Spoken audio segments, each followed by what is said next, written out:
성녀 클라라 동정 기념일에 보내드리는 오늘의 강론, 담당의 천주교 대전교구 병원 사목전담 김재준 신부입니다. 오늘 복음은 마테오 복음 18장 1절에서 5절, 10절, 12절에서 14절까지의 말씀입니다. 그때의 제자들이 예수님께 다가와 하늘나라에서는 누가 가장 큰 사람입니까? 하고 물었다. 그러자 예수님께서 어린이 하나를 불러 그들 가운데에 세우시고 이르셨다. 내가 진실로 너희에게 말한다. 너희가 회개하여 어린이처럼 되지 않으면 결코 하늘나라에 들어가지 못한다. 그러므로 누구든지 이 어린이처럼 자신을 낮추는 이가 하늘나라에서 가장 큰 사람이다. 또 누구든지 이런 어린이 하나를 내 이름으로 받아들이면 나를 받아들이는 것이다. 너희는 이 작은 이들 가운데 하나라도 업신여기지 않도록 주의하여라. 내가 너희에게 말한다. 하늘에서 그들의 천사들이 하늘에 계신 내 아버지의 얼굴을 늘 보고 있다. 너희는 어떻게 생각하느냐? 어떤 사람에게 양 100마리가 있는데 그 가운데 한 마리가 길을 잃으면 99마리를 산에 남겨둔 채 길 잃은 양을 찾아 나서지 않느냐. 그가 양을 찾게 되면 내가 진실로 너희에게 말하는데 길을 잃지 않은 99마리보다 그 한 마리를 두고 더 기뻐한다. 이와 같이 이 작은 이들 가운데 하나라도 잃어버리는 것은 하늘에 계신 너희 아버지의 뜻이 아니다. 찬미 예수님, 대전 가톨릭 평화방송 애청자 여러분 안녕하십니까? 바티칸 시국은 세계에서 가장 작은 나라입니다. 우리가 생활하는 행정구역인 동과 비슷하거나 그보다 작은 규모라는 것을 생각해 보면 얼마나 작은지 가늠해 볼 수 있습니다. 하지만 면적이 작다고 해서 결코 영향력이 작은 것은 아닙니다.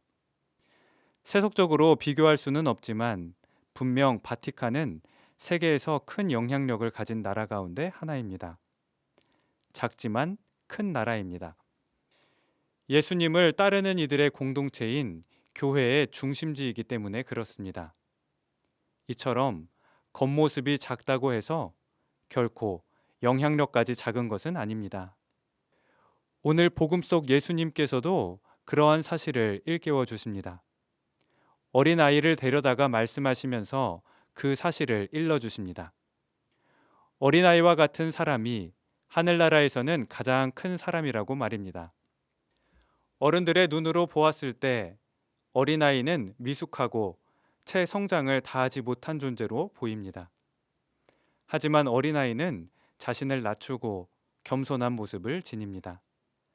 바로 그 부분이 어린아이를 하늘나라에 합당하게 만들어주고 큰 존재로 만들어주는 것입니다. 그렇기 때문에 예수님께서는 사람들에게 회개를 하고 어린이처럼 자신을 낮추어야 한다고 말씀하십니다. 작은 사람이 되어야 한다고 이야기하십니다. 우리 교회의 역사 안에서 그러한 예수님의 말씀을 잘 알아듣고 실천한 사람 가운데 한 명이 바로 오늘 우리가 기억하는 클라라 성녀입니다. 성녀는 프란치스코 성인과 함께 자신을 낮춘 가난한 생활을 했습니다. 그렇게 살아가면서 자기 자신을 온전히 하느님께 봉헌했습니다. 클라라 성녀는 아시시라고 하는 도시의 귀족 집안에서 태어납니다. 클라라가 자라나자 클라라의 부모는 딸을 좋은 곳으로 결혼시키려고 했습니다. 하지만 클라라는 프란치스코의 가르침에 감명을 받게 됩니다. 그리고 자신을 하느님께 봉헌하는 수도자가 되기로 결심을 합니다. 부모님의 반대에도 클라라는 수도 생활을 시작합니다. 프란치스코의 도움으로 자매들의 공동체를 설립해서 복음을 살아가게 된 것입니다. 특히 엄격한 가난을 실천하면서 수도 생활을 해나갔습니다. 물질적으로는 가난하고 배고팠을지 모르지만 영적인 양식은 풍요로워졌습니다. 오늘 독서에서 주님의 말씀이 적힌 두루마리를 받아먹은 에제키엘처럼 말입니다. 클라라 역시도 기도와 하느님 말씀을 먹고 살았고 그러한 삶은 그녀를 더욱 충만하게 만들어 주었습니다. 사람들은 그런 클라라를 찾아와 기도를 받으려 했고 하느님께서 그녀에게 여러 기적을 허락해 주시기도 했습니다. 클라라는 가난하고 작은 사람이 하느님 앞에서는 큰 사람이라는 것을 체험했고 다른 이들에게도 그 사실을 보여주었습니다. 예수님의 말씀을 체험하고 실천한 클라라 성녀처럼 우리도 그러한 삶을 살아갈 수 있어야 할 것입니다. 가난하고 겸손해져서 마치 어린아이와 같이 되어야 합니다. 예수님의 눈에는 그런 아이가 결코 작은 존재가 아니기 때문입니다. 오히려 하늘나라에서 가장 큰 사람입니다. 클라라 성녀의 전구를 청하면서 우리도 어린아이와 같이 되는 신앙생활을 해나가도록 합시다. 그리고 그러한 겸손의 모습으로 하늘나라를 희망하며 살아가도록 합시다. 오늘의 강론, 지금까지 담당의 천주교 대전교구 병원 사목전담 김재준 신부였습니다. 내일도 김재준 신부의 강론이 계속됩니다.